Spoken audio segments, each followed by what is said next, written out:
warahmatullahi wabarakatuh. Karena ada saatnya pemberian ASI saja sudah tidak cukup memenuhi kebutuhan bayi. Umumnya sekitar usia 6 bulan.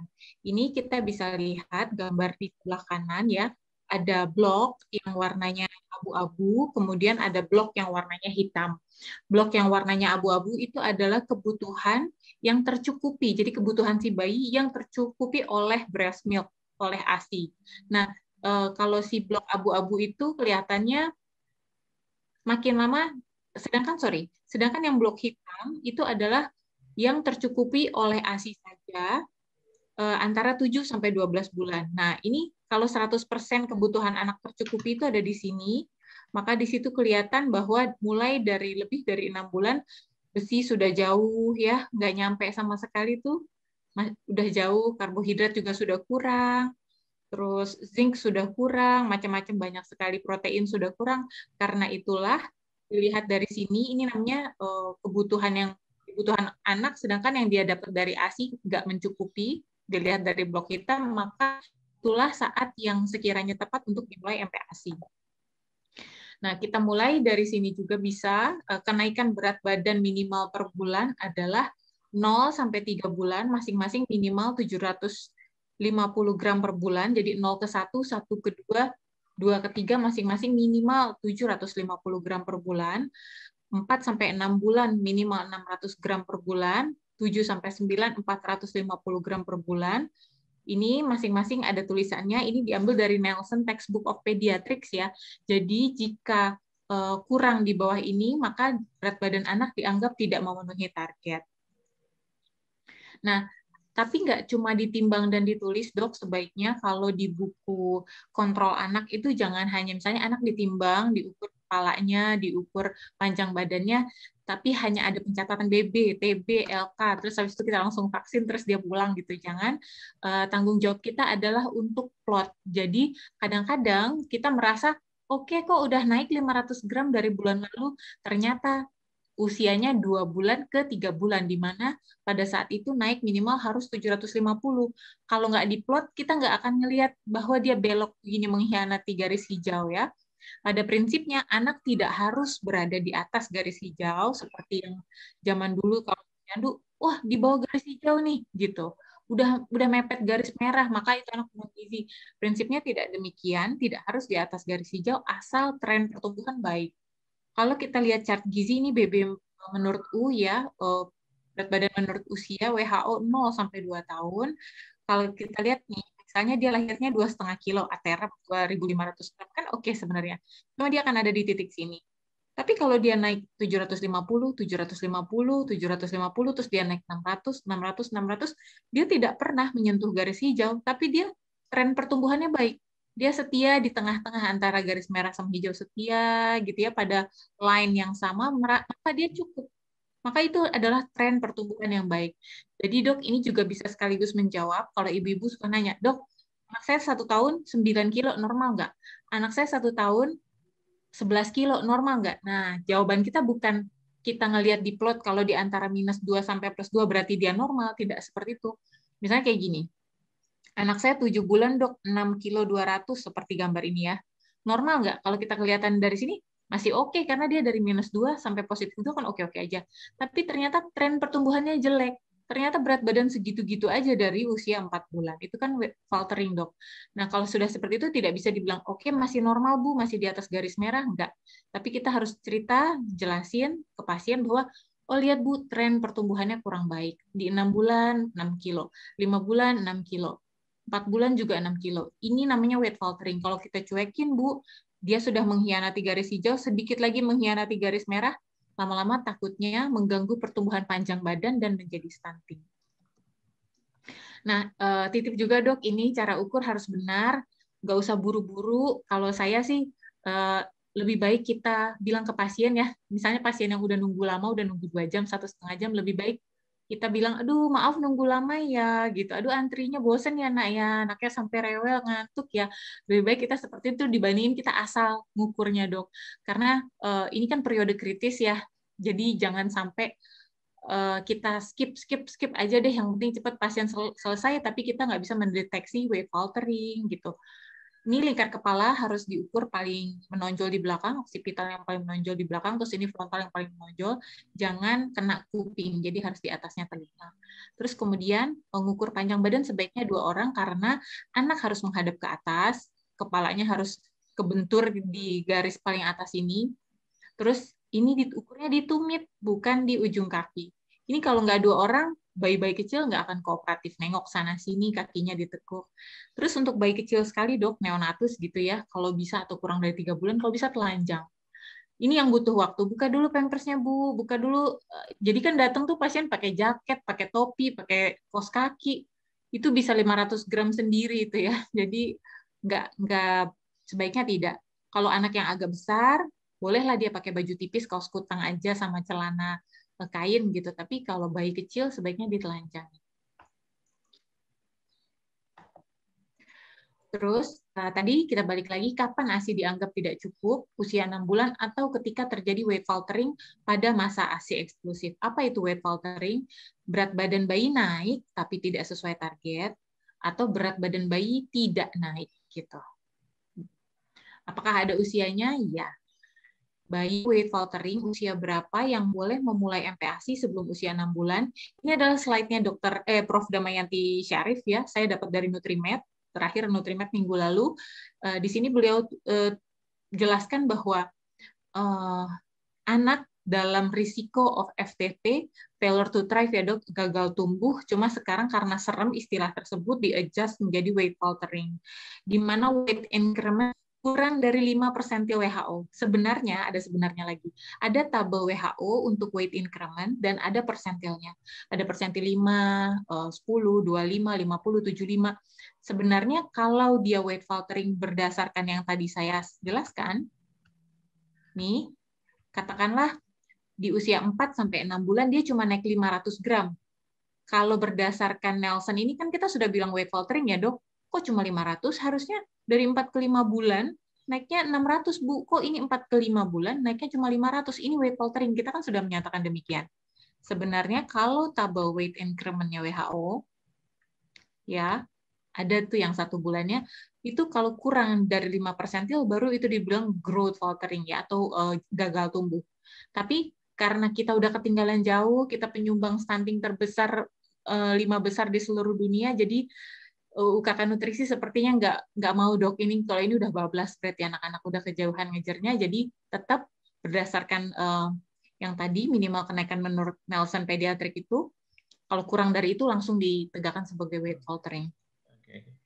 Nah, pertama, atasi permasalahan menyusui. Ini adalah manajemen laktasi, dok. Jika anak minum ASI, ya, maka boleh dievaluasi 1-4 minggu. Idealnya 2 minggu sudah diukur berat badannya. Misalnya dia naik dari usia 3 bulan ke 4 bulan, yang harusnya naik 600 gram, dia hanya naik 500 nih. Maka kita harus langsung bilang sama ibunya, ibu ini adalah suatu weight faltering, harus diatasi, saya kasih waktu 2 minggu, nanti evaluasi berat badannya, nanti kalau sukses boleh dilanjutkan ASI-nya. Tapi permasalahan menyusui juga kita harus tahu dok, ada banyak, bukan cuma ASI-nya nggak ada gitu ya, kadang-kadang ASI-nya melimpah, tapi anak perlekatannya kurang baik, durasi mimiknya terlalu sebentar. Anak-anak yang 3 bulan ke atas kan udah mulai distraksi tuh, ada orang masuk lepas mimiknya, mungkin ibu-ibu ngeh ya, 3 bulan ke atas kalau ada yang berisik sedikit dilepas mimiknya, mamahnya ngomong dilepas mimiknya. Nah, akhirnya edukasi kita misalnya harus concern mimiknya berdua aja, jangan ada yang ganggu, kunci pintunya supaya kakak-kakak nggak ikut masuk ke kamar, memberikan distraksi gitu. Tergantung permasalahan menyusui, misalnya tangtai, mungkin dirujuk ke konselor laktasi, terus mungkin dokter bedah dan lain-lain gitu ya. Tergantung permasalahan menyusui, tapi harus diatasi, dievaluasi 2 minggu. Kalau dia berat badannya naik sesuai target tadi, dalam 2 minggu boleh melanjutkan ASI eksklusif. Nah, terus ada lagi ini, breast milk insufficient, tetap nggak naik sesuai target. Naik sih, tapi cuma 100 gram dalam 2 minggu. Kalau usianya kurang dari 6 bulan, lanjutkan pemberian ASI ditambah donor. Donor ASI syaratnya banyak dok, jadi jangan hanya karena oh ini ASI-nya kakak ipar saya, keponakan umurnya persis kayak anak saya, nggak bisa langsung serta-merta diizinkan karena harus ada bukti bahwa si si ibu donor tidak, udah tahu ya pasti ya dok, ibu donor tidak boleh ada HIV, sifilis, hepatitis B, hepatitis C, dia tidak merokok, dia tidak minum obat-obatan, misalnya mamanya epilepsi, si ibu donor terus dia minum obat-obatan anti kejang yang sifatnya sedatif dan lain-lain.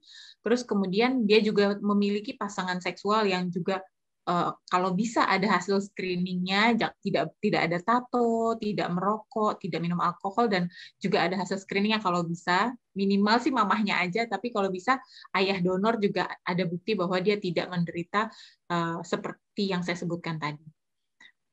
Itu baru boleh. Tapi juga harus dipasteurisasi sebelum diberikan ke bayi. Jadi agak repot sebenarnya. Boleh juga ASI ditambah susu formula standar. Atau kalau usianya lebih dari 4 bulan pada saat mengalami weight faltering tadi, dilihat tanda anak siap makan. Jadi ada anak 4 bulan, kalau sudah ada tanda-tanda siap makan, MPASI boleh dimulai. Dan MPASI di atas 17 minggu adalah bukan MPASI dini. Jadi enggak, kalau mamanya bilang, jadi anak saya MPASI dini nih dok, dokter nyuruh 4 bulan setengah, dokter suruh MPASI nih, MPASI dini. Anak saya bilang sama dia, ibu, bahwa 17 minggu ke atas itu bukan MPASI dini. MPASI dini adalah sebelum usia 17 minggu. Ya, dengan menu lengkap dok, sama seperti anak 6 bulan. Jadi bukan ya udah coba icip-icip buah dulu, itu sudah ditinggalkan ya dok. Terus kemudian red flags ini rujuk aja ke dokter anak kalau misalnya tiba-tiba ternyata ada PJB, beratnya nggak naik ya karena ada PJB-nya, ada penyakit jantung bawaan, kebutuhan energinya meningkat, jadi susah diatasinya, rujuk aja ke dokter spesialis anak. Nanti atau rujuk ke dokter PIPRIM dok. Terus apa namanya? Tapi nggak cuma itu ya, saya cuma nyebutin salah satu, misalnya ada labiognathopalatoschisis dan lain-lain, kan pemantauannya berbeda, intervensinya berbeda, jadi rujuk aja ke spesialis anak ya.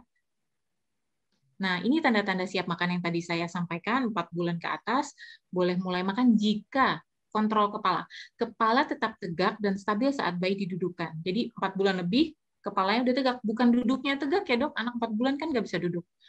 Terus refleks menjulurkan lidah berkurang. Nah, kalau bayi kecil melet-melet ya, sering main ludah, melet-melet. Kalau itu sudah jauh berkurang, berarti refleks menjulurkan lidah berkurang. Refleks muntah juga biasanya sudah mulai berkurang. Terus tertarik kalau ngelihat mamanya makan, papanya makan, dia ngeliatin sampai pengen menjangkau makanannya gitu. Atau sudah dimimiin 8 sampai 12 kali sehari, masih kelihatan lapar dan masih rewel terus, kayak nggak cukup gitu ya buat dia. Padahal biasanya oke dengan jumlah segitu. Itu saatnya kita mulai MPASI, do. Bagaimana MPASI-nya diberikan? Ini adalah 4 strategi menurut WHO. Adanya apa namanya dilakukan dengan tepat waktu, aman dan higienis, adekuat dan responsif. Tepat waktu itu maksudnya ASI saja tidak cukup untuk memenuhi kebutuhan bayi. Pada umumnya sekitar usia 6 bulan. Tapi seperti yang saya sampaikan tadi, jika ada weight faltering di masa ASI eksklusif, dokter bisa evaluasi kira-kira anak butuhnya apa sudah bisa MPASI atau belum. Atau paling cepat usia 4 bulan ya. Terus aman dan higienis, ini maksudnya harus bersih, mulai dari si penyiap makanannya, lokasi persiapannya, penyimpanannya, terus matang dan mentah tidak dicampur, memasak makanan sesuai derajat kematangan, karena daging dan unggas lebih lama matang dan nggak boleh diberikan ke anak dalam kondisi setengah matang gitu. Terus suhu menyimpan makanan matang kurang dari 5 derajat atau lebih dari 60 derajat. Jadi nggak boleh diangin-anginin di meja makan, lebih dari 2 jam itu sudah tidak bisa diberikan ke anak. Harus menggunakan air yang bersih dan bahan mentah tidak terkontaminasi. Ini mungkin dokter sudah sering baca ya, bahwa seperti daging merah atau unggas atau daging apapun, daging ikan tidak boleh dicuci sebelum dimasak. Jadi kalau beli dari pasar langsung dimasukkan ke wadah yang kedap, tidak dicuci dulu untuk mencegah cross contamination. Ini adalah adekuat ya. Makanan yang adekuat adalah mengandung zat gizi yang lengkap dan seimbang, mulai dari makro dan mikronutrien.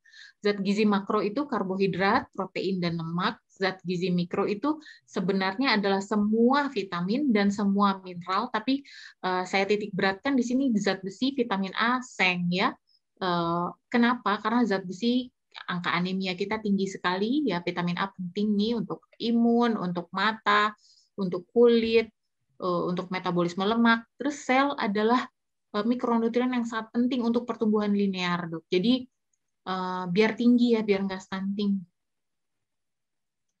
Nah, Kapan kena MPASI itu harus modelnya seperti apa? Kita nyonteknya ke ASI, Dok.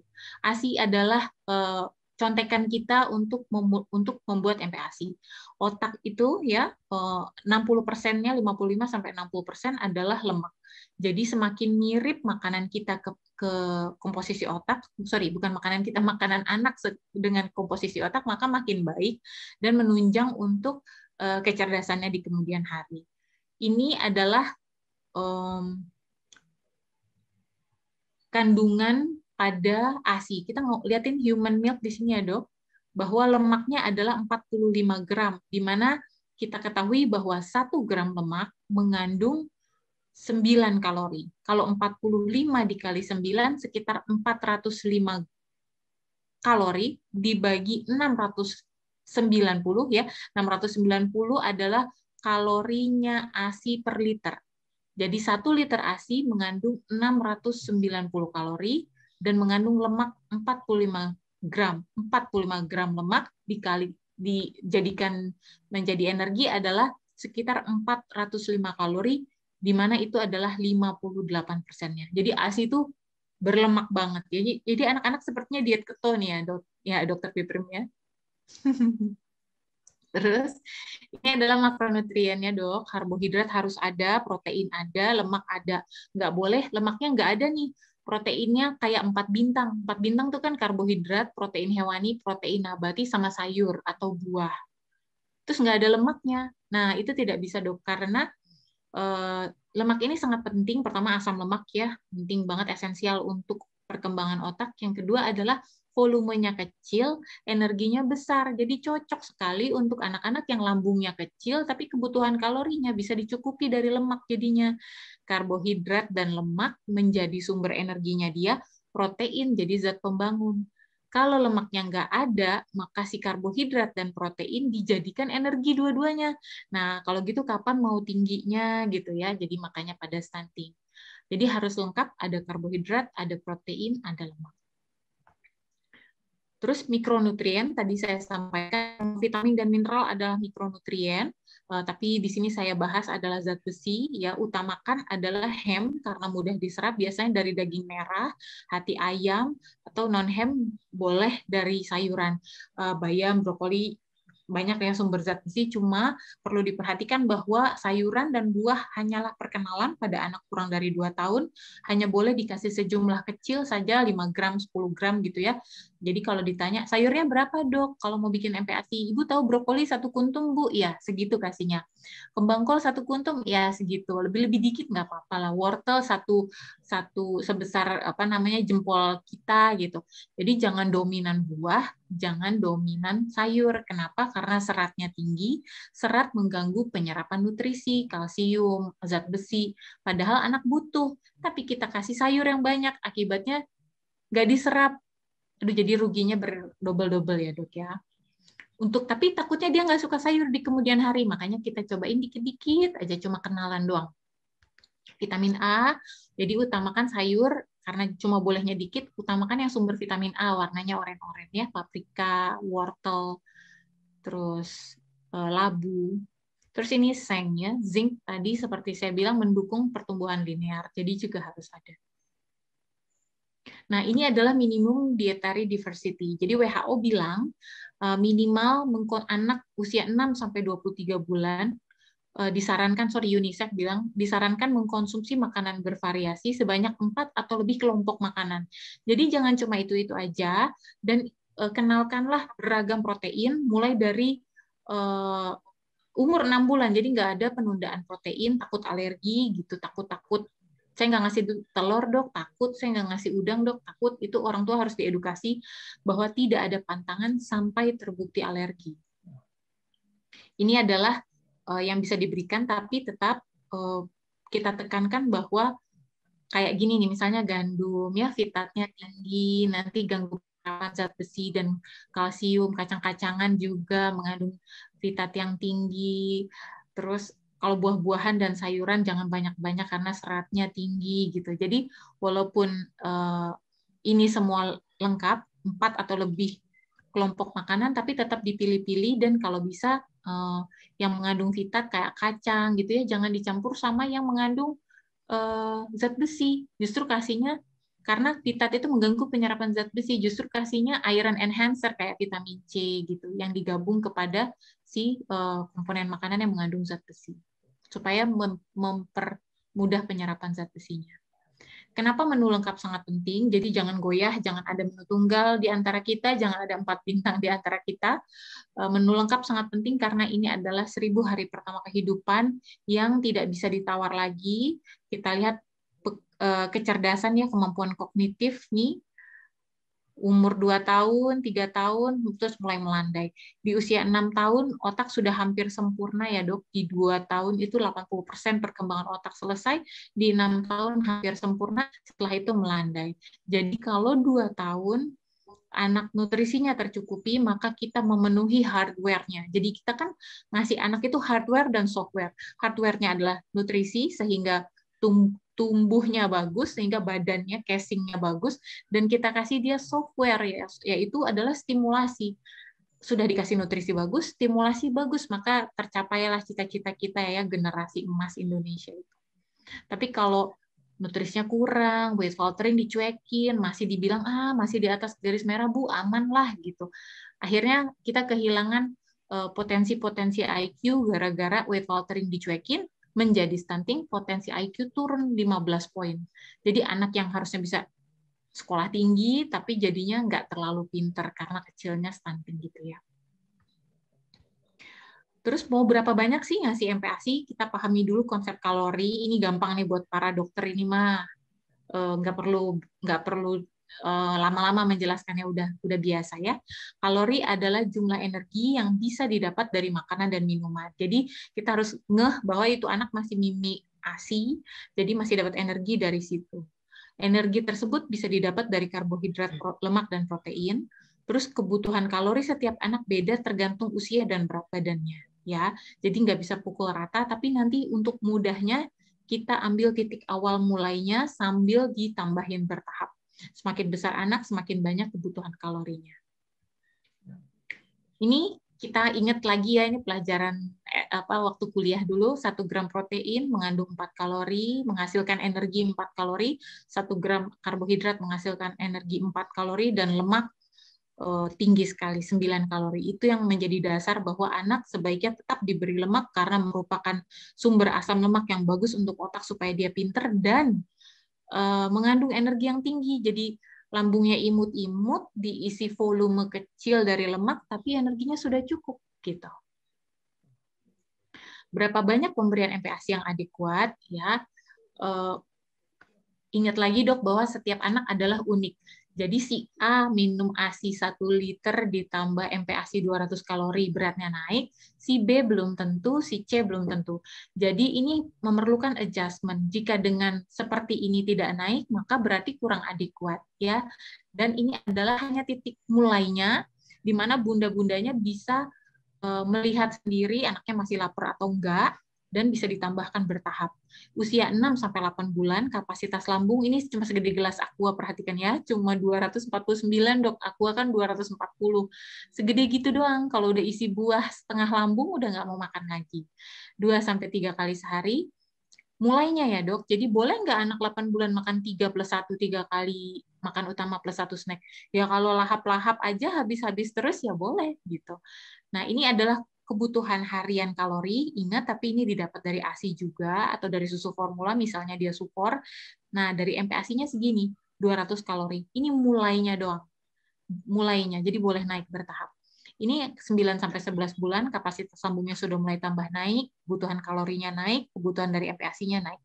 12 sampai 23 bulan, kapasitas lambung udah lebih besar lagi, udah mulai makan makanan keluarga, kebutuhan total kalori harian juga tambah besar, dan kebutuhan dari MPASI juga sudah lebih banyak, 555 kalori.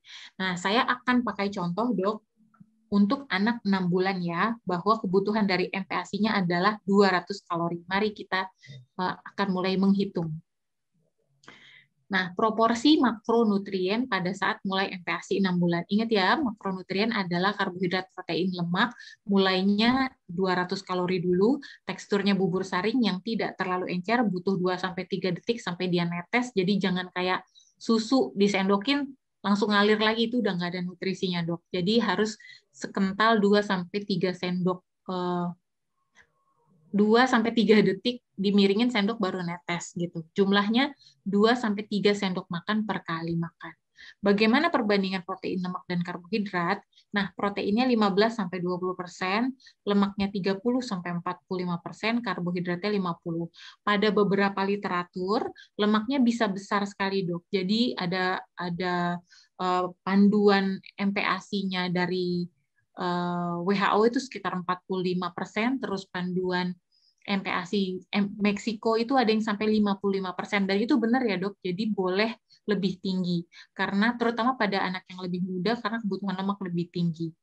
Terus protein dari MPASI kita cari ya berapa sih? Ini 200 kalori ya, Dok, kebutuhan sehari kali 15%, kita mau ambil 15%, berarti hasilnya kita butuh 30 kalori per hari dari protein. Nah, maka kita butuh 7,5 gram protein per hari.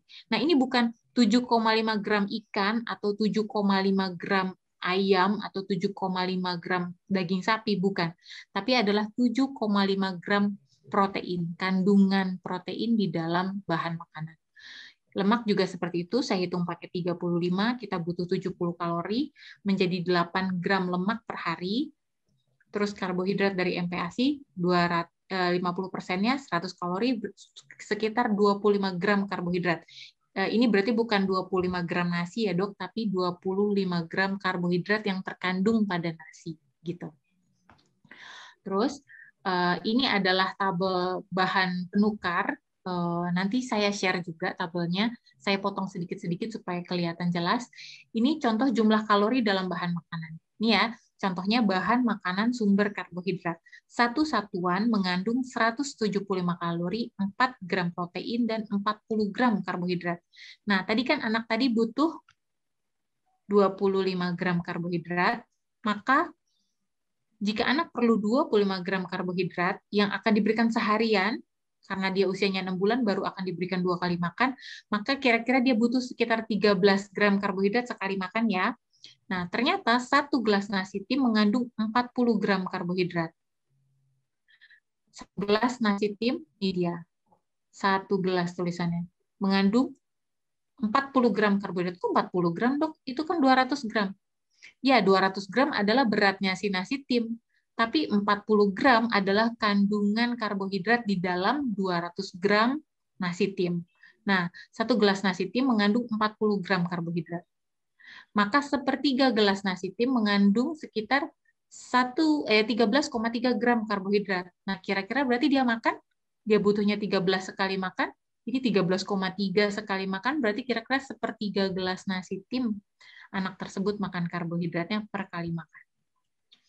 Begitu pula di protein, ini adalah bahan makanan sumber protein hewani. Satu satuan penukar mengandung 95 kalori, 10 gram protein, dan 6 gram lemak. Jika anak yang tadi, kita balik lagi, ini jika anak butuh 7,5 gram protein per hari, dan akan diberikan dalam 2 kali makan, maka kira-kira dia butuh 4 gram sekali makan ya. Jika 1 butir besar telur ayam mengandung 10 gram protein, mana sih telur ayam nih dia? Telur ayam negeri 1 butir besar beratnya 60 gram. Beratnya 60 gram, beratnya si telur, tapi di dalam 60 gram telur mengandung 10 gram protein. Nah ini dia, 1 butir besar telur ayam negeri mengandung 10 gram protein, maka setengah butir mengandung sekitar 5 gram protein. Berarti kan dia makan bisa setengah telur ayam. Terus ini lemak, 1 satuan penukar mengandung 45 kalori dan 5 gram lemak. Jika anak yang tadi perlu 8 gram lemak sehari terbagi dalam 2 kali makan, maka dia butuh 4 gram lemak per kali makan. Ini 5 gram sekali makan. Berarti setengah sendok makan minyak goreng mengandung 5 gram lemak. Ini minyak goreng, beratnya 5 gram. 5 gram minyak goreng itu setengah sendok makan, dan itu adalah berisi 5 gram lemak. Berarti kira-kira dia makan setengah sendok minyak goreng sekali makan. Nah, ini kita terjemahkan ke dalam contoh penggunaan ukuran rumah tangga MPASI untuk anak usia 6 bulan. Jadi ini 200 kalori per kali makan, ya. Teksturnya bubur saring, jumlahnya 2-3 sendok makan per kali makan. Terus per kali makannya ada protein, setengah potong dada atau paha ayam, atau setengah butir telur, atau 2-3 ekor udang, atau 25 gram tempe. Ditambahkan lemak sekian, karbohidrat sekian, dan buah dan sayuran hanya sebagai perkenalan, tidak banyak. Dan ini adalah untuk per kali makan. Sesuai yang tadi kita sudah hitung ya, Dok. Nah, ini contoh resep dan cara memasak. Ini bubur hati ayam, ya. Ini contoh resep aja. Kekentalannya jika sendok dimiringkan butuh sekitar 2-3 detik hingga bubur tumpah, jangan terlalu encer. Terus jumlah dan tekstur disesuaikan dengan usia. Kalau ini bubur saring, ini nasi tim atau makanan yang dicincang, atau sudah boleh finger foods sambil tetap disuapin. Terus 12-24 bulan sudah makanan keluarga. Nah, kita sering dengar bundanya beli ikan salmon, ikan dori, ikan kakap, ikan pokoknya mahal ya, mahal, menguras biaya, beli butter, beli ghee, pokoknya serem-serem deh, pokoknya persaingan MPASI di antara ibu-ibu.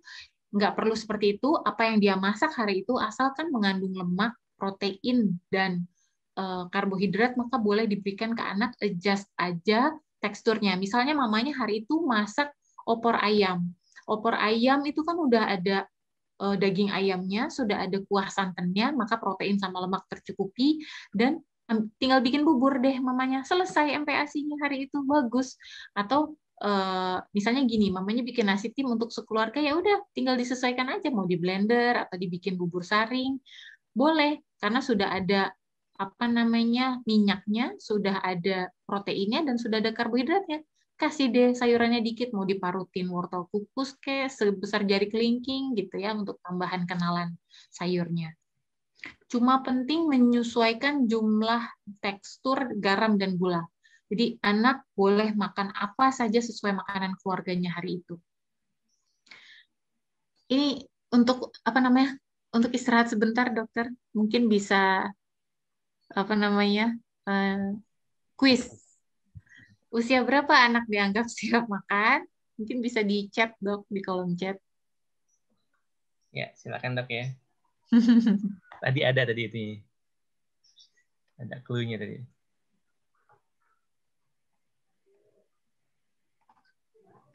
Chatnya dibuka nggak sih, Dokter Ahmad? Sebentar. Dok, saya izin minum ya, Dok. Ya. Bisa kan? Ngechat semuanya kan? Nggak, saya tutup, Pak. Nah, tuh.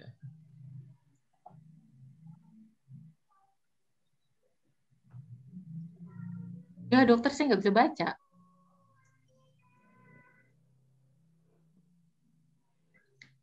Ada, Dok, di bawah, Dok. Bisa nggak? Nggak. Dokter Ahmad boleh tolong bacain? Nggak, maafin ya. Iya, ya. Nih, dari Dokter Hamdah, usia 6 bulan, atau jika sudah ada tanda siap makan. Iya, betul. Dokter Irman 6 bulan, Dokter Pipim 17 minggu. Ya. Kita 17 minggu. Ya udah 17 Oke. minggu semua, paling telat 6 bulan. Ya, betul. Jadi boleh makan dari 17 minggu kalau sudah memenuhi tanda-tanda siap makan dan ada alasan lain, misalnya weight watering. Tapi kalau mau tunggu 6 bulan harus naik terus berat badannya, syaratnya terpenuhi untuk melanjutkan. Lanjut. Ini adalah naik tekstur ya. Ini saya ambilnya dari babycenter.com. Indonesia belum bikin nih. Nanti mungkin bisa dibikin ya kalau dokter-dokter ada yang lagi bikin MPASI. Pertamanya kayak gini teksturnya. Mereka tapi karena ini punyanya orang luar negeri, jadi bentuknya dia bilangnya puree ya. Jadi halus. Tapi perhatikan ini kental ya, Dok, nggak cair banget. Jadi kira-kira segini dulu teksturnya. Terus naik, ada puree-nya, ada cincangan halusnya. Jadi gini naik tekstur boleh 50-50. 50%-nya puree atau bubur gitu ya, 50%-nya bubur kental, ditambah cincangan halus, misalnya daging ayam atau udangnya dicincang halus untuk naik tekstur. Terus kalau umurnya udah nambah lagi, kira-kira gini cincangannya tambah lama tambah kasar dok, tambah besar, dan sampai dia siap di makanan keluarga. Ada yang namanya gagging. Saya sering sekali orang tua bilang ke saya, dok, ini anak saya umur 1 tahun masih makan bubur loh dok. Terus saya tanya, kenapa ibu nggak naikin teksturnya? Naik tekstur itu sudah bisa bu dari umur 9 bulan atau lebih cepat juga nggak apa-apa. 8 bulan udah boleh naik tekstur. Terus mamanya bilang, soal dia muntah dok. Muntah keluar makanannya. Enggak, yang muntah kayak ue gitu dok, pas kasar makanannya. Itu namanya gag reflex dok. Tapi bablas sama mamahnya nggak dicoba lagi karena takut muntah ya. Gag refleks itu sangat normal. Oromotor dan orosensor anak itu kan memang belum sempurna dan butuh waktu sampai dia sempurna. Tapi kita kan ikut melatih, makanya waktu dia kecil banget tuh umur 2 bulan masuk-masukin tangan ke mulut itu dibiarkan aja, jangan dilepas-lepasin tangan, nggak boleh, jangan, tangannya jangan masuk. Itu juga untuk latihan oromotor dan orosensor yang bagus untuk perkembangan kemampuan dia makan dan bicara di kemudian hari. Ini namanya gagging, jadi tidak sama dengan choking. Kalau choking yang harus benar-benar harus dibantu bantuan hidup ya dok, karena kan sudah tidak ketutup jalur nafasnya. Tapi kalau gagging ini cuma kayak gini aja, refleks muntahnya kesenggol gitu ya, mukanya merah, mulutnya membuka, lidahnya mendorong makanan keluar sampai berair nih mata anaknya nih. Tuh mukanya merah. Kayak gini orang tua panik. Nah, kita harus bilang, itu memang masih sensitif Bu, refleks muntahnya. Jangan turunkan tekstur. Kita tetap latih bayi untuk naik tekstur karena semakin encer makanan, semakin rendah kalorinya. Jadi tetap makin besar dia, makin kasar sampai di 12 bulan sudah makanan keluarga. Ini adalah homemade fast instan ya. Ini adalah perseteruan yang tiada akhir. Kelebihannya homemade dapat disesuaikan dengan makanan keluarga. Hari ini makanan keluarganya apa, anak bisa makan itu. Rasa dan tekstur bervariasi, seringkali tidak memenuhi kebutuhan mikronutrien gitu. Karena misalnya kurang mix and match makanannya. Atau dicampur dengan anti nutrien, sayurnya kebanyakan, kacang-kacangan kebanyakan, buah kebanyakan. Yang instan itu mudah, tinggal seduh ya. Dan terfortifikasi, rasa dan tekstur begitu-gitu aja, dan cukup mahal. Nah, mau kasih makan anak seperti apa sih dok? Disuapin, BLW, atau kayak gimana? Ini kan kalau artis-artis, mohon maaf ya dok, nggak semuanya sharing is caring menurut saya. Kalau sharingnya bikin orang lain nyusruk gitu ya, celaka, menurut saya itu bukan sharing yang caring. Jadi hati-hati bantu pasien-pasien kita menyerap informasi. Spoon feeding dianggap adekuat. Kenapa? Karena kita bisa pastikan berapa yang masuk, berapa yang kita bikin, dan berapa yang dihabiskan anak. Itu pertama, sangat penting untuk anak yang BB-nya seret, lebih baik disuapi saja, tapi di usia 8 bulan, selambat-lambatnya 9 bulan, naik tekstur itu wajib. Bagaimana caranya? Maka boleh sambil kita suapi anak, sambil di mejanya dia kita kasih finger food. Finger foodnya boleh gorengan loh dok, misalnya mau bikin tempe goreng, bikin nugget sendiri yang kita sudah sesuaikan jumlah garamnya, jangan kebanyakan tepung, tapi banyakkan proteinnya yang bentuknya panjang-panjang supaya bisa dia genggam. Itu boleh, tapi hindari maksud saya kenalin dulu, mau dia hari itu lempar doang, nggak dimakan sama sekali, mau cuma dibejek doang, nggak dimakan sama sekali, nggak apa-apa. Tapi karena anak lama-lama kenalan bahwa itu adalah makanan, datangnya cuma di jam-jam makan tuh, mama kasih aku finger food. Jadi dia akan terbiasa menggigit, mengunyah gitu ya, mencium bau makanan, itu adalah latihan perkembangan untuk kemajuan belajar makannya dia. Terus baby-led weaning ini banyak penelitian mengatakan secara signifikan anak-anak dengan baby-led weaning berat badannya itu lebih rendah dibandingkan yang spoon feeding. Dan tinggi risiko anemia defisiensi besi karena umumnya yang dikasih sayur-sayuran yang dikukus gitu. Ini kan tujuan awalnya sebenarnya anak belajar sendiri makan, kapan dia kenyang dia berhenti, tapi tentu tidak bisa optimal ya dok karena banyakan dibuangnya. Kemudian risikonya tersedak, defisiensi zat besi, dan pertambahan berat badan kurang dari target. Kalau anak disuapin sambil pegang finger food begini, itu bukan BLW. Kalau BLW itu full, benar-benar 100% makan sendiri, itu namanya BLW. Jadi kalau saya 50-50 dok, BLW separuh, spoon feeding separuh, itu bukan BLW. Ya, jadi itu namanya spoon feeding ditambah anak latihan finger food. Ada lagi ceritanya BLW kan gagal nih, dibikin lagi yang satu lagi, baby led introduction to solids, dengan catatan bahwa harus ada proteinnya, nggak cuma wortel-wortel kukus doang. Ini masih dianggap boleh asal dimakan dalam jumlah adekuat. Nah kan susah ya kalau seperti itu. Jadi kalau saya sebagai dokter anak, sebagai ibu dan sebagai kita dokter semua, saya rasa gimana biar masuk dulu aja, mungkin paling bagus ya spoon feeding ditambah anak latihan finger food usia 8-9 bulan supaya bisa naik tekstur dan cepat makan sendirinya nanti. Tapi yang terbaik ya, yang penting kita pastikan anak makan dengan kuantitas dan kualitas yang oke, latihan segala bentuk tekstur, dilempar dok nggak apa-apa, 2 kali dilempar juga nggak apa-apa dok. Nah hari ini nggak dilempar dok, cuma dibejek doang, nggak apa-apa Bu. Pokoknya coba terus, explore terus ya. Naik tekstur jangan terlambat, 9 bulan, sedikit lebih cepat boleh 8 bulan, tapi mungkin nggak perlu kurang dari 8 bulan karena kemampuan memegang dia, menyuap makanan ke mulut dan lain-lain juga belum sempurna. Nah, yang harus dimonitor selama periode MPASI adalah anak harus terus tumbuh dan berkembang. Ini kita bisa lihat dari plotnya. Kalau plotnya oke, berarti cukup nutrisinya. Responsif ya dok, interaksi dari dua pihak, memberi makan dan yang diberi makan, perhatikan sinyal lapar dan kenyang, latih bayi untuk punya jam makan yang tetap, dan jangan diberi susu snack menjelang waktu makan. Ini GTM adalah drama banyak ibu-ibu, dan kadang-kadang mamanya bilang gini, anak saya dok kalau dikasih makan jam 8 itu nolak.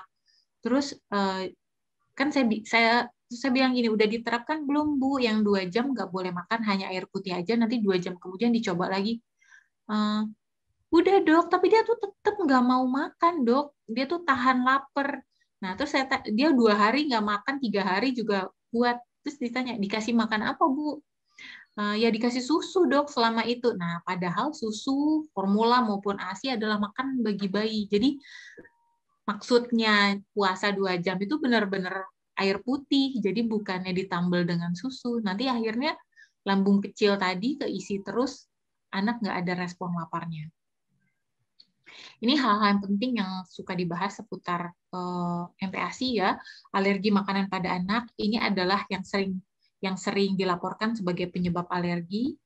Nah, tanda dan gejala mulai dari alergi ringan, sedang, berat ya dok. Kalau sudah anafilaktik, dia tidak boleh diulang. Tapi kalau misalnya hanya alergi ringan aja, bersin, pilek, gatal-gatal badannya, oke, kita coba lagi 2-4 minggu kemudian dengan si bahan makanan yang sama.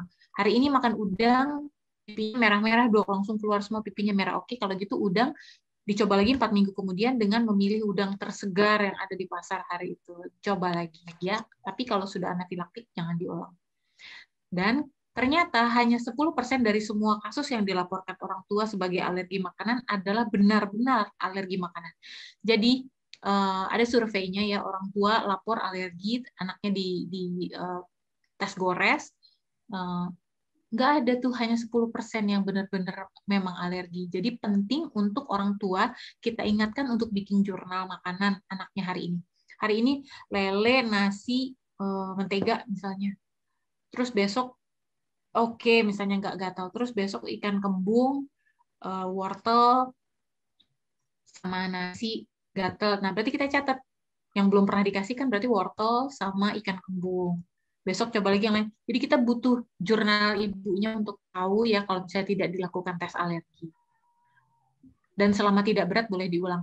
Ini persiapan alat makan, nggak usah yang heboh. Anak 6 tahun bisa kebuka gini cangkirnya, 6 tahun, 6 bulan dok maksud saya. Nah, untuk kursi, yang penting anak duduk, nggak usah kursi-kursi yang mahal ya, yang penting anak duduk, tidak terdistraksi. Jangan salah, distraksi itu bukan hanya YouTube di depan matanya, kan yang kita tahu selama ini gitu ya. Ada YouTube di depan matanya, enggak juga, TV jarak 2 meter yang ada bunyinya juga distraksi gitu. Jadi kalau bisa tenang, cuma ada mamahnya, tapi juga jangan tegang. Sambil ngobrol, enak loh, mama hari ini masak udang, cobain ya gitu. Kakinya kalau bisa nginjek di sini. Jadi nggak menjuntai. Kalau menjuntai, anak cenderung capek, gampang bete, dan dia ngamuk makannya. Kalau nggak bisa beli kursi yang ada ininya kan mahal. Diakalin, iketin kain di sini, iketin kain, sini lagi kan ada kain yang terbentang di sini buat anak injek. Lumayan. Menyimpan MPASI dengan aman, harus dia dingin benar, ya beku gitu, hampir beku, kurang dari 5 derajat, atau lebih dari 60 derajat panas gitu ya, pakai api beneran kayak abang bakso gitu. Daging dan ikan dengan wadah plastik dipisahkan matang sama mentah, simpan makanan sesuai petunjuk, terus harus dibekukan terpisah sebaiknya, dan kalau sudah dicairkan nggak boleh dibekuin lagi. Makanan beku nggak boleh diangin-anginin dok untuk dilelehkan, harus dengan microwave atau dipanasin beneran di atas kompor ya. Terus ini kan heboh dok, saya perlu nggak beli slow cooker, food processor, saya mau beli oven dok, mau bikin muffin dan lain-lain. Sebenarnya nggak perlu, gunanya modal panci gini aja nih, bikin bubur dah selesai ya. Tapi kalau ada uangnya ekstra silakan bebas. Bagaimana kalau konstipasi biasa ya, anak yang tadinya minum susu doang, ASI doang, terus tiba-tiba ada makanan padat, ya bisa aja berubah juga konsistensi pupnya, jadinya dia konstipasi, dia susah pupnya. Itu pada periode awal MPASI sering dikeluhkan dan merupakan gejala yang ya masih cenderung normal. Evaluasi jangan-jangan minumnya berkurang drastis sejak makan. Fortifikasi pada makanan juga bisa menyebabkan pupnya keras ya, karena mineral yang terkandung pada fortifikasi. Kemudian alergi, nggak selalu bentol, nggak selalu diare, nggak selalu pilek, tapi konstipasi juga bisa merupakan gejala dari alergi makanan. Itulah pentingnya jurnal. Setelah makan ini keras pupnya, oke, berarti ditandain dia si tersangka ya. Boleh dikasih sorbitol, ini yang saya maksud bukan serat ya dok, ya, serat nggak boleh banyak-banyak karena anti nutrisi pada anak. Jadi ini adalah sorbitolnya. Terus boleh pijat I love you atau pijat goes itu. Ini untuk GTM, obatnya adalah feeding rules. Tetap kasih makan yang sehat, tetapkan jam makan, kenalin lapar dan kenyang, jangan diganjel snack. Ini sering banget. Kalau snack mau dok, ya iyalah bu gitu ya, udahlah manis, dikit-dikit mau. Pas makan jadi nggak mau dia, karena sudah kenyang snack, bukannya terbalik ya. Selalu tawarkan jenis makanan baru, nggak boleh nyerah, dan bundanya nggak boleh berpikir bahwa anak saya nggak suka tuh dok. Nah itu jangan, sebelum ada dicoba terus dengan berbagai variasi. Misalnya nggak suka nasi, ya udah nasi putih nggak suka, ya bikin nasi goreng. Nggak suka, ya udah nasi kuning. Nggak suka, ya udah nasi uduk. Gitu. Tetap diusahain kenalan gitu ya. Kalau nggak suka ya ganti yang sedap wanginya, yang enak. Terus tawarkan finger food, naikin tekstur. Seringkali GTM itu kan terjadi di 8 bulan 9 bulan ya, gigi lagi pada tumbuh, terus anak udah mulai bosan makanannya itu lagi, lembek lagi, mungkin udah waktunya naik tekstur. Terus wajar, jangan panik dan nggak boleh dipaksa, dan konsultasi kalau perlu. Nah, lanjut pertahankan MPASI selama periode MPASI, tapi ingat sudah tidak ada nutrisinya ASI itu, maksudnya udah kurang banget gitu ya. Jadi jangan bergantung pada ASI terlalu banyak. Tetap sesuai proporsinya.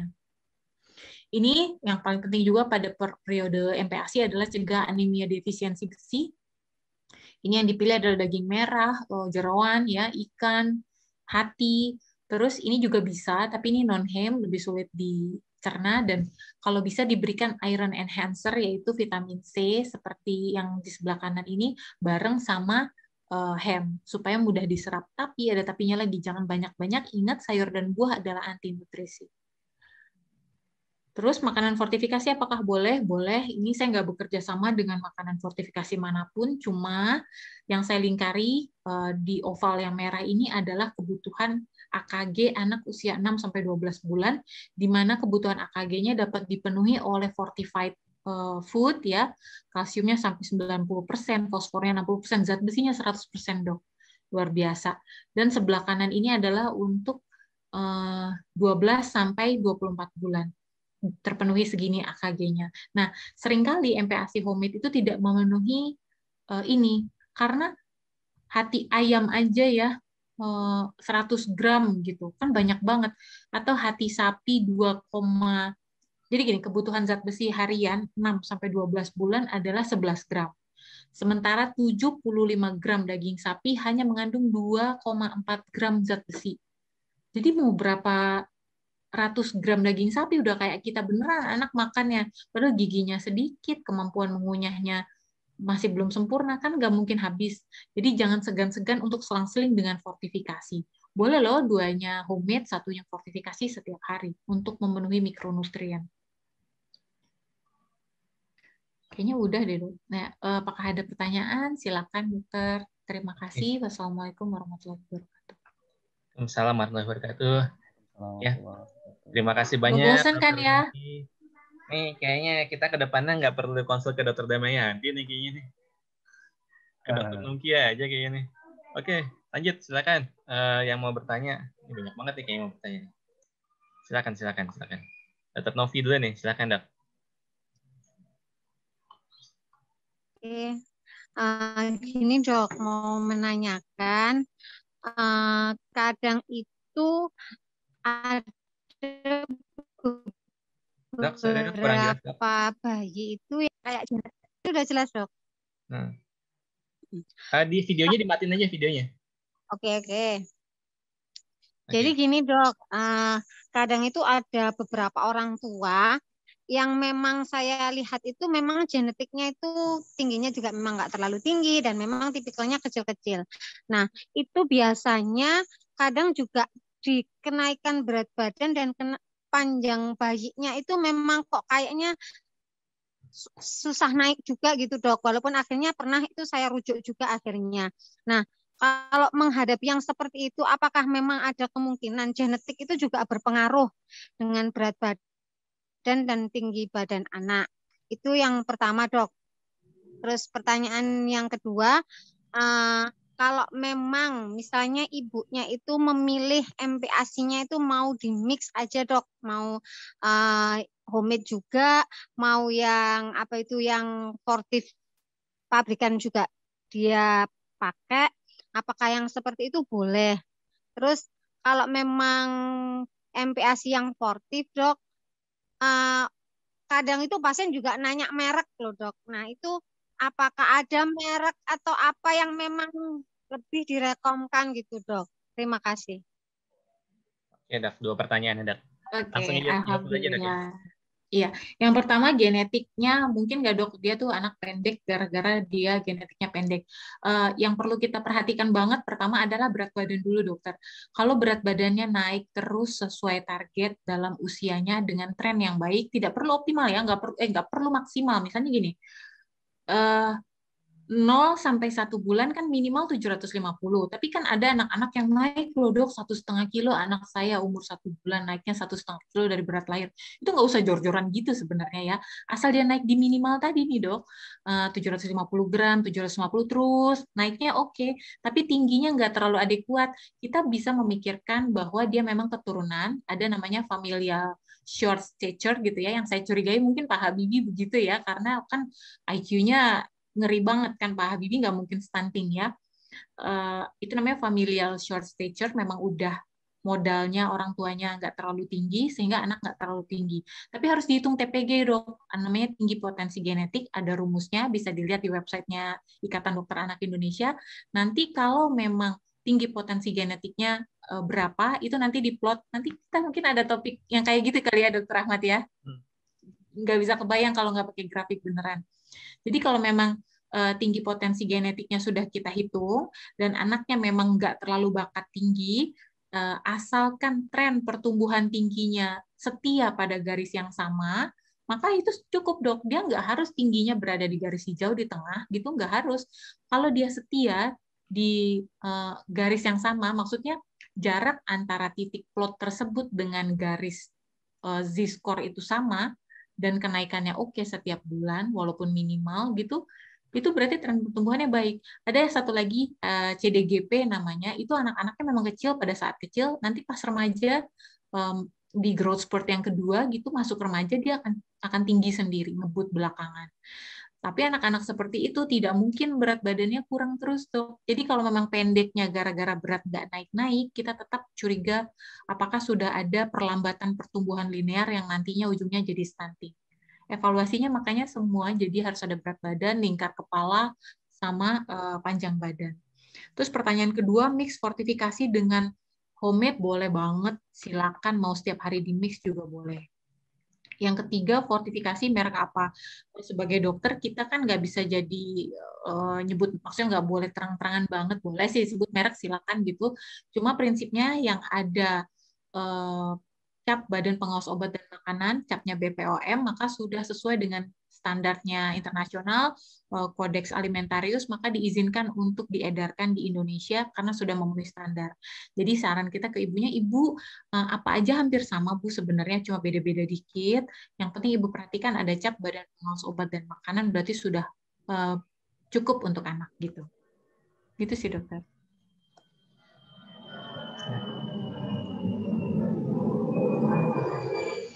Oke.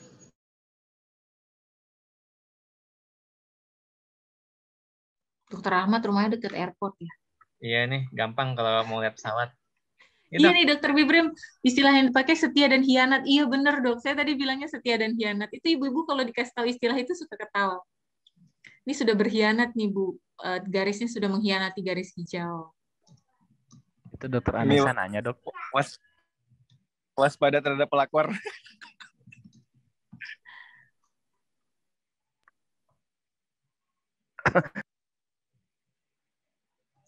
Bentar dok, kita ada pertanyaan dari Dokter Anissa dok, saya baca. Iya silakan. Dokter Anissa ini dok, garam dok, berapa sih dok patokannya yang diperbolehkan untuk anak-anak? Oke, terima kasih. Garam untuk anak kurang dari 1 tahun adalah 1 gram garam. 1 gram garam mengandung 400 mg natrium. Oke, terus tadi di slide saya kalau diperhatikan kan ada tulisan bahwa mengandung natrium 100 mg gitu ya, si fortifikasi. Ibu-ibu suka pada takut tuh. Dok, gimana sih dok? Di fortifikasi ada tulisannya mengandung natrium 100 mg. Emangnya itu nggak kebanyakan garamnya anak dok? Tidak, karena 1 harinya bayi usia 6 bulan sampai 1 tahun boleh mengkonsumsi 1 gram garam, di mana 1 gram garam mengandung 400 mg natrium. Kalau pakai sendok teh berapa dok? Saya pusing. 1 sendok teh yang tidak munjung ya, seharian. Tapi Bunda nggak usah pusing-pusing banget ngitungin itu, jadi kan anak boleh makan makanan keluarga. Katakanlah bundanya bikin opor ayam 1 panci, garamnya 1 sendok makan 1 panci misalnya, atau 1,5 sendok makan 1 panci. Kan anak kuahnya paling 1 sendok sup gitu. 1 sendok supnya dari 1 panci. Berapa banget sih konsentrasi garam di 1 sendok sup itu? Jadi nggak perlu dipikirin begitu banget, asal nggak terlalu asin, nggak apa-apa. Untuk anak 1 tahun sampai 2 tahun ya, 1 tahun ke atas, itu boleh 2 gram garam. Jadi kira-kira 2 sendok teh tidak munjung. Berarti total 800 mg natrium sehari. Dok, mungkin ini nyambung juga dok ya. Apa itu? Garam dan biasanya yang ditanyain juga gula dok. Gula, oke. Gula itu 10% dari total kalori harian dok. Jadi misalnya anaknya butuhnya 1000 kalori per hari, berarti 10%-nya boleh dari gula. Berarti 100 kalori dari gula. Itu sekitar 17, saya kalau nggak salah hitung ya, 17, sekian gram gula, jadi kira-kira 2 sendok makan dokter. Maksimal. Banyak loh itu, jadi sebenarnya nggak ketat-ketat banget. Pokoknya totalnya 10% dari total kalori harian. Hitung aja kebutuhan hariannya berapa. Misalnya dia butuhnya 800 kalori, maka cuma 80 gram. Bukan 80 gram gula ya, 80 kalori. Misalnya kan kebutuhan kalori 1000 kalori. Maka 100 kalori boleh dari gula. 100 kalori itu dari gula berapa gram gula gitu. Kira-kira 2 sendok makan. Tapi siapa sih yang mau ngasih anak makan 2 sendok makan gula? Tega banget nggak sih itu ibunya? Sebenarnya mungkin nggak sengaja dok dikasih ini susu. Intinya nggak ketat ya dok, yang penting nggak terlalu manis gitu aja. Soalnya kan kenyang nanti udah nggak ada nutrisinya terus kenyang lagi nggak mau makan utama.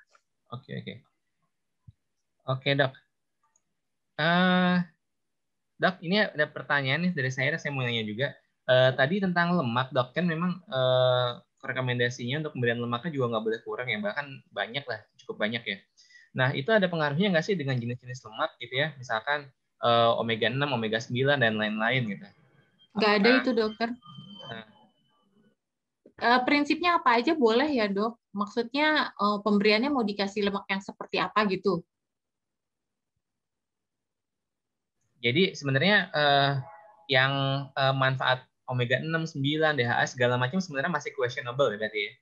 Sebenarnya berguna ya, Dok. Cuma maksud saya jangan sampai itu menjadi kesulitan pada pasien untuk carilah yang omega 6-nya bagus, yang banyak, itu nggak perlu, Dok. Yang penting yang tersedia di rumah. Kita tekankan bahwa MPASI yang berkualitas tidak harus mahal, tidak harus mentereng, asalkan memenuhi makro dan mikronutrien. Makanan rumahan itu bisa digunakan. Jadi mamanya punya minyak sayur Bimoli ya, nggak usah heboh-heboh beli minyak canola, olive oil, extra virgin olive oil, minyak bunga matahari segala macam dibeli gitu, itu nggak perlu, Dok. Minyak sayur Bimoli sampai diketik beneran Bimoli. Iya, maksud saya cuma minyak sayur biasa, minyak kelapa gitu, Barco. Itu bagus, kalorinya tinggi, murah, nggak usah beli-beli online di supermarket, ada biasa gitu ya. Yang ada di rumah aja, Dok.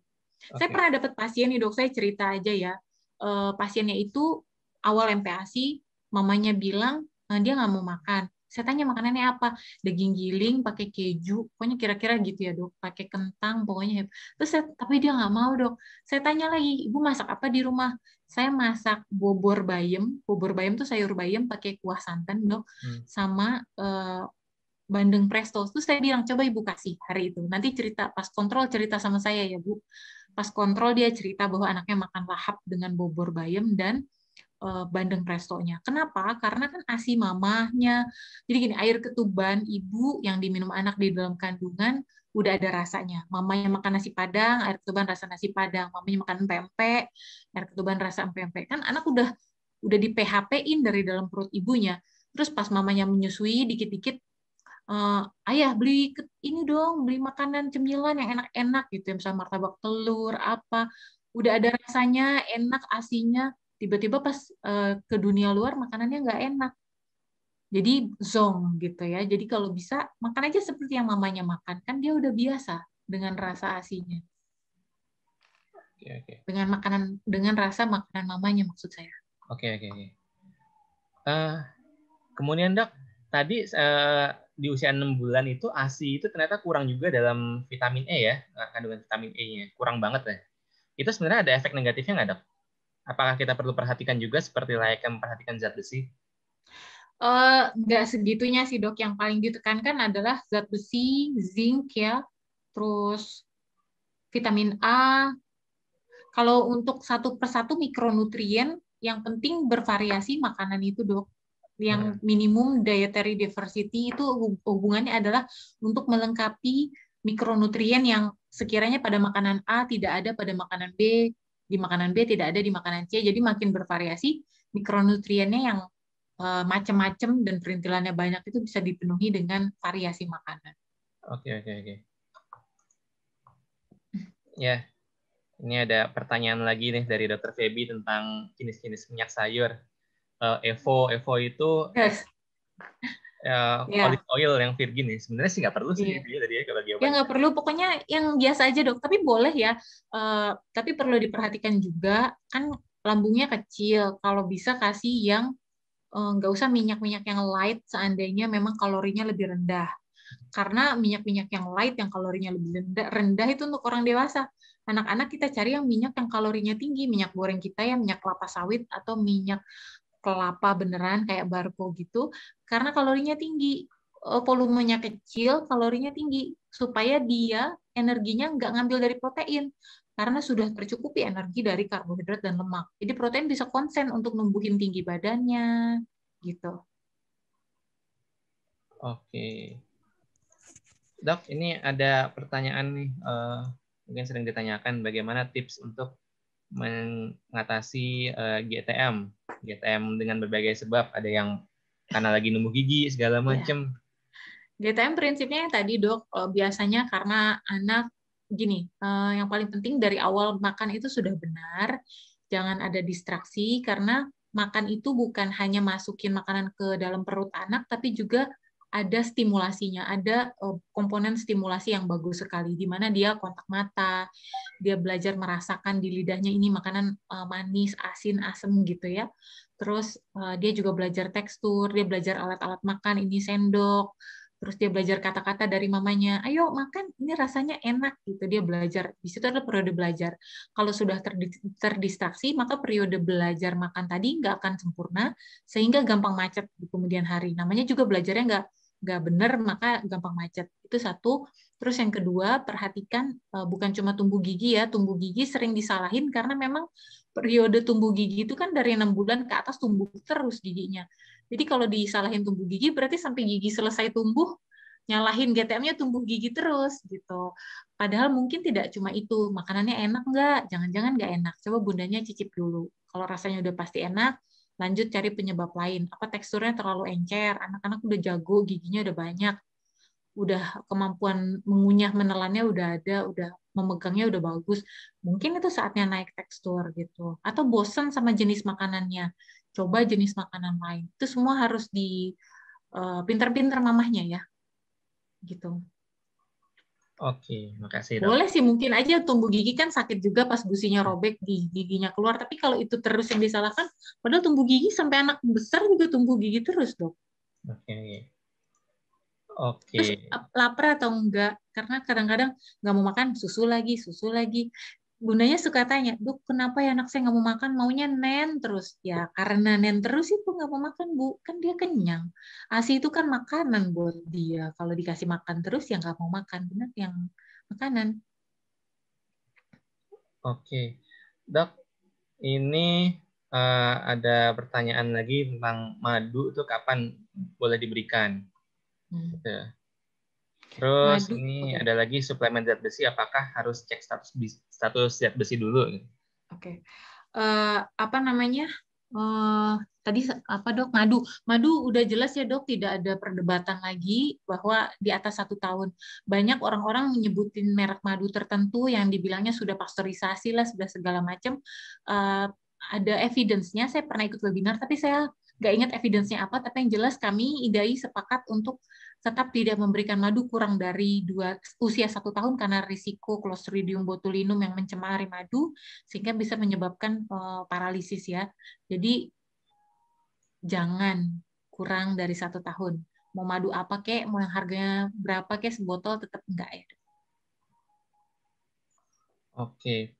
Terus dok, yang suplemen zat besi apakah perlu cek di lab dulu dok? Oke, prinsipnya dok, mikronutrien kalau kebanyakan adalah toksik. Prinsipnya gitu, mikronutrien kalau badan nggak butuh dan dia kebanyakan dia akan toksik. Misalnya zat besi kebanyakan numpuk di organ, nanti hemosiderosis lama-lama dok. Kalau mau ideal banget ya, tapi susah menerapkan yang ideal di Indonesia karena kita terbatas biaya dan fasilitas. Kalau mau ideal banget, memang menentukannya misalnya cek DL, terus nanti didapatkan anemia, HB-nya kurang dari 11 gitu, pada anak kurang dari 5 tahun, sorry. Terus dengan MCV, MCH, dan MCHC yang mengindikasikan adalah suatu mikrositik hipokromik, berarti kan tinggal 2 tuh kecurigaan kita, entah dia defisiensi besi atau penyakit kronik ya, chronic illness. Kalau bisa ditambahin panel besi, tapi jangan semua karena mahal. Pakai ferritin aja. Kalau ferritin udah keok, berarti jelas defisiensi besi. Kalau misalnya tidak pakai, gimana dok? Kalau tidak pakai, IDAI ada rekomendasi ya. Misalnya usia di atas 4 bulan sekian-sekian, usia di atas 1 tahun sekian-sekian, selama sekian bulan, itu ada rekomendasinya. Cuma yang jadi masalah, itu bukan dosis terapi dok. Jadi dosis terapi kan kalau memang benar di anemia HB-nya 8, HB-nya 7 gitu ya, ada dosis terapi yang kencang dosisnya gitu supaya cepat terperbaiki gitu. Tapi kalau mau ngasih tanpa tes ya bisa dengan si rekomendasinya IDAI itu dok, sesuai usianya. Oke. Cari sendiri. Ini kita sampai 5:30 ya maksimal ya. Ini Iya, pertanyaan dokter. terakhir ya. Oke, terus. Nah, ini mungkin yang ini dok, pertanyaan dari Dokter Elza. Untuk anak-anak yang obesitas itu bagaimana dok? Anak yang obesitas mungkin dirujuk aja dok ke dokter spesialis anak, karena ada obesitas itu ada macam-macam dok. Ada yang memang murni hanya karena makanan aja gitu, makanannya kebanyakan gulanya tinggi, terus dia sedentary gitu, cuma main game aja di rumah seharian, nggak pernah olahraga. Ada yang murni seperti itu, ada yang patologis dok, jadi dirujuk aja ke dokter anak.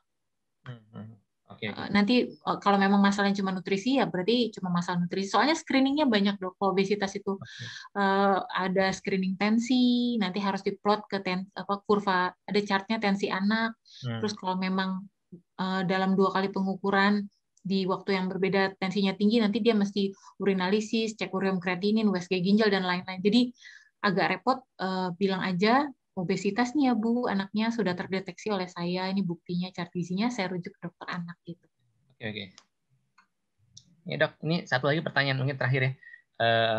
Ini menarik nih. Jadi kalau misalkan anak tuh dikasih makan, itu sebenarnya sampai berapa lama sih makanannya itu harus habis? Karena ini kadang-kadang ada nih, 2 jam baru habis karena sambil makan anaknya sambil ngemut-ngemut aja gitu.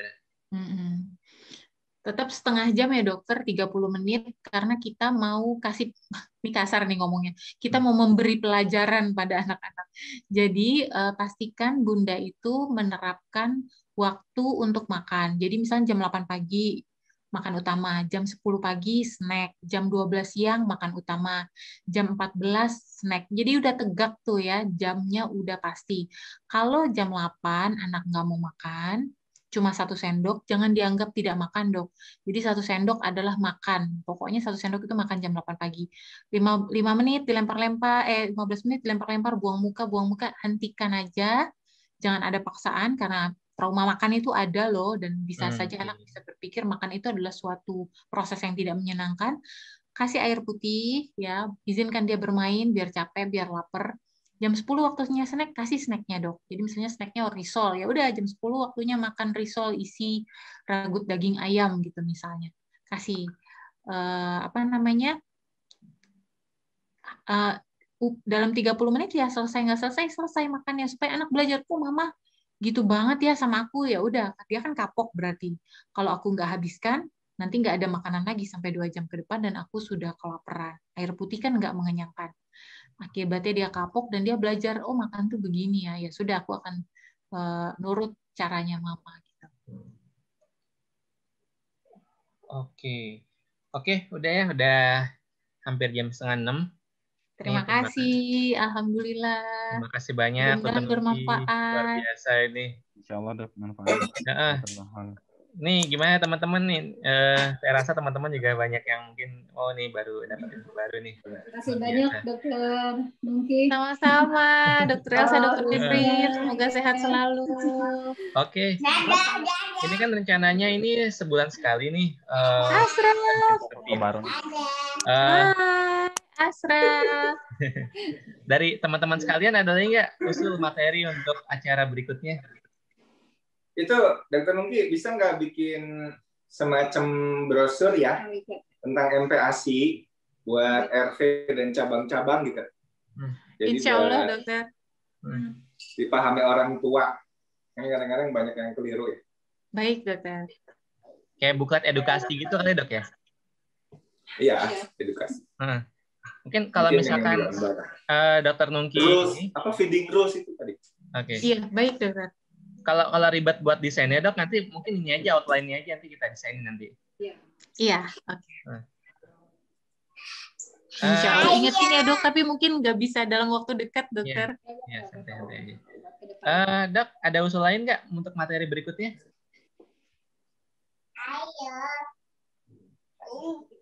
Tumbuh kembang dokter Ahmad. Apa aspek apanya dok? Stimulasi biasa, perkembangan bahasa gitu dok, bahasa, motorik kasar, motorik halus, red flag. Kalau umur 6 bulan dipanggil namanya nggak nengok, berarti udah red flag gitu dok. Itu perlu bahas kalian ini nggak dok? Piramida tumbuh kembang. Yang sensorik dulu, yang piramida perkembangan anak. Yang awalnya sensorik dulu, baru motorik halus. Iya, tapi itu bisa 2 hari dong. Ya dari awal dulu 1 gitu.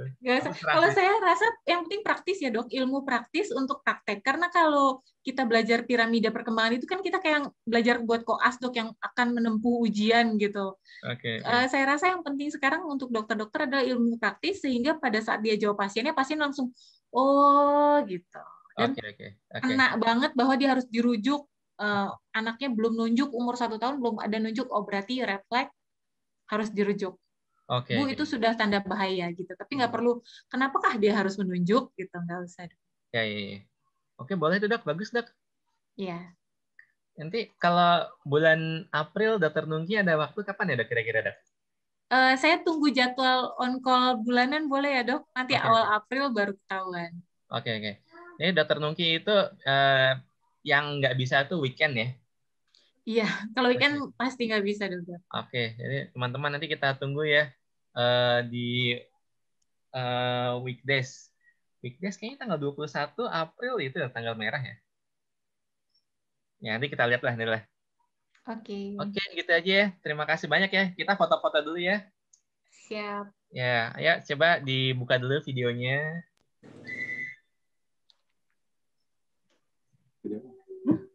Buka kalian, Dr. Agustina, Dr. Rani, Dr. Mayang, Dr. Dian, Dr. Putri, Dr. Fadli.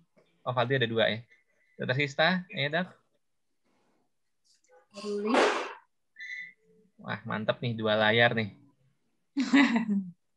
Alhamdulillah. Ya, belum ya. Sudah. Kasih aba-aba. Tar, nih ada nunggu dulu. Saya tunggu sampai 10 ya. Sampai hitungan 10 ya. 1, 2, 3, 4, 5, 6, 7, 8, 9, 10. Ya udah ya. Yuk, 1, 2, 3.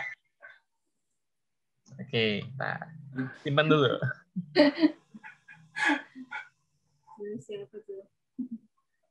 Lagi halaman berikutnya. 1, 2, 3. Oke, dokter-dokter semua, terima kasih atas waktunya. Terus special thanks buat Dr. Nungki untuk ilmunya, luar biasa ya.